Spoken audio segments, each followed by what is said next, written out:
Regardez-moi ça les amis, ça vibre bien, ça fonctionne bien, non?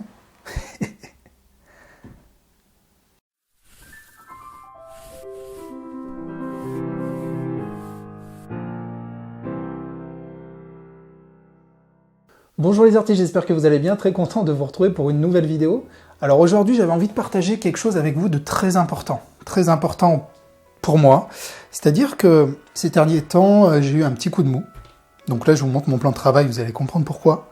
J'ai un petit coup de mou dans le sens où l'activité, tout était en train de tomber, que ce soit la vente d'œuvres, que ce soit la vente de formation, de peinture, un tout qui fait que, et je pense que c'est lié au contexte actuel bien entendu, qui fait que d'un point de vue motivation, d'un point de vue inquiétude sur mon activité d'artiste peintre, c'était pas évident. Je commençais à me remettre en question sur pas mal de choses. Et c'est normal, hein, il faut toujours se remettre en question, rien n'est acquis. Et là, c'est vrai que je vous avoue que j'ai eu peur. Ceux qui me suivent sur Instagram le savent, parce que sur Instagram, vous avez vraiment toutes les coulisses de mon activité d'artiste peintre. Et entre autres, voilà, cette semaine, j'en ai parlé en story de tout ça. Donc ce qu'il faut savoir, c'est que j'ai fait pas mal de tableaux en ce moment, on va dire géométriques, si on peut appeler ça comme ça, avec des formes évidentes, des ombres, de la lumière. C'est un moyen de travailler pour moi la perspective, l'ombre, la lumière, des formes un peu 3D de cette façon-là, certains effets de glacis, enfin bon. D'un point de vue technique, c'est pas mal, ça me permet de m'entraîner à aller bien droit, parce que là, il n'y a pas d'adhésif de masquage, hein, j'y vais vraiment qu'au pinceau, et avec un pinceau, et c'est tout quoi, et un peu de peinture. Le souci, c'est qu'à force de faire que des tableaux comme ça, une perte de motivation. Je me lève le matin en me disant, mais en fait, tous tes tableaux là, c'est les mêmes. C'est pas intéressant, quoi. C'est pas intéressant. Donc, quand j'ai parlé sur Instagram des inquiétudes du moment, de ce qui se passait, j'ai eu beaucoup de messages. Beaucoup de messages de soutien, de gens qui m'ont poussé, qui m'ont dit non, faut rien lâcher, vas-y, continue, etc.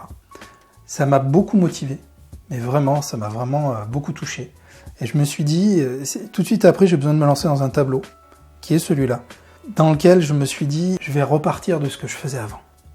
Je vais essayer de faire une base un peu comme à l'époque, et puis après, je vais me laisser guider. On va voir comment je peux faire les choses. Et le souci, c'est que ça s'est mal passé.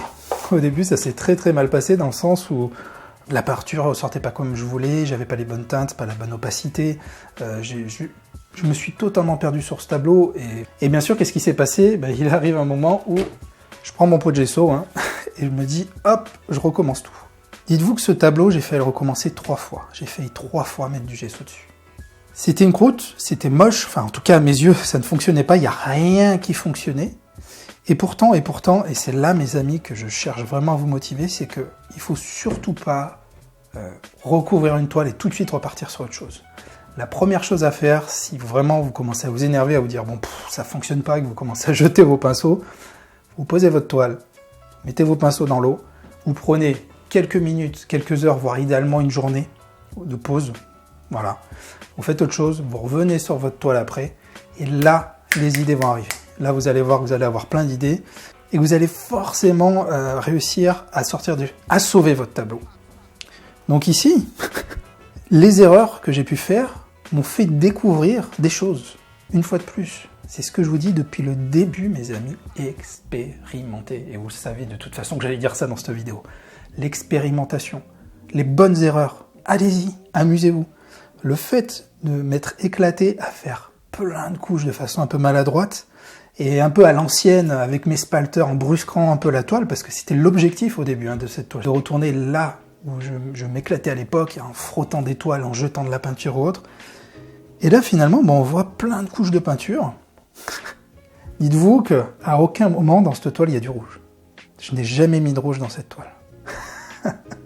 Regardez, il y a des mauves, il y a des violets, il y a des terres de sienne, des bruns, etc. Mais à aucun moment, je n'ai mis du rouge.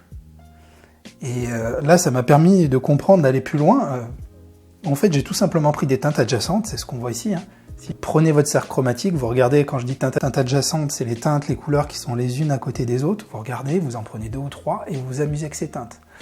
Après, vous pouvez aussi jouer sur la saturation, la valeur, bien sûr, pour avoir des bruns, pour avoir des teintes un peu plus sombres. Et finalement, j'ai réussi à retomber sur mes pattes. Au début, il y avait de la texture, dès le début. Après, le fond, ça n'allait pas. Au bout d'un moment, je me suis dit, tiens, si je faisais comme à l'époque, si je brossais un peu mes textures. J'ai brossé avec de la couleur argentée. Ici, tout est argenté, on ne voit pas très bien sur la vidéo. c'est le problème de ces teintes-là, mais tout est argenté. Après, je me suis dit, ça fait mastoc, il y a un problème de contraste. Ok, c'est pas grave, des ombres.